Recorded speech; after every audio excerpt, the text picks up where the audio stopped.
Chapter 11, Mishnah 2.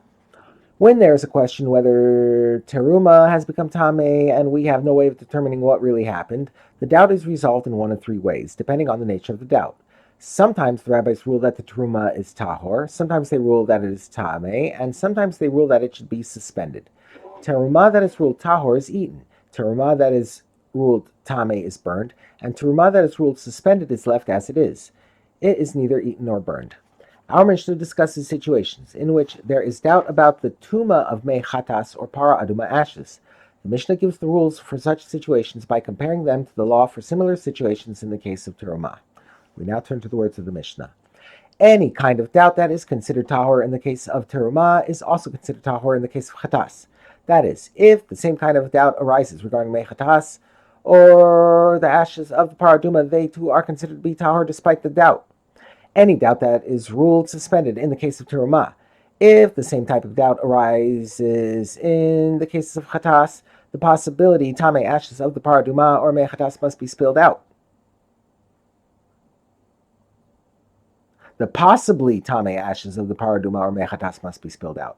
Since there is no prohibition to destroy para aduma ashes or mei chatas, there is no reason to leave them suspended, and they may therefore be spilled out. Nevertheless, there is a case where a doubt about a chatas can result in something being suspended. If the ashes or mei chatas that should have been spilled out were used for sprinkling and things were made tahor through them.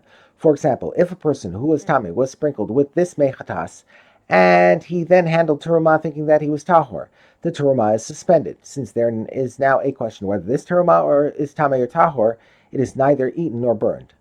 The Mishnah now discusses the tuma status of certain items with regard to mei chatas and para aduma ashes. The wooden screens used in the windows of summer houses are tahor for kodesh, i.e. for korbanos, for teruma, and even for chatas. Window screens are not considered utensils in regard to ordinary tuma because they are not made in the shape of a container.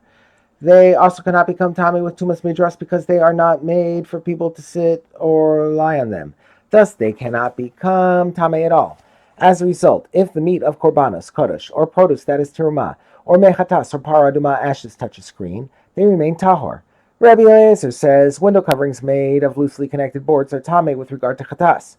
Although these boards, like the screens mentioned earlier, are also not considered a utensil and are therefore tahor with regard to kodesh and teruma, they are tameh with regard to chatas because people sometimes sit on them, which makes them susceptible to tumas midras.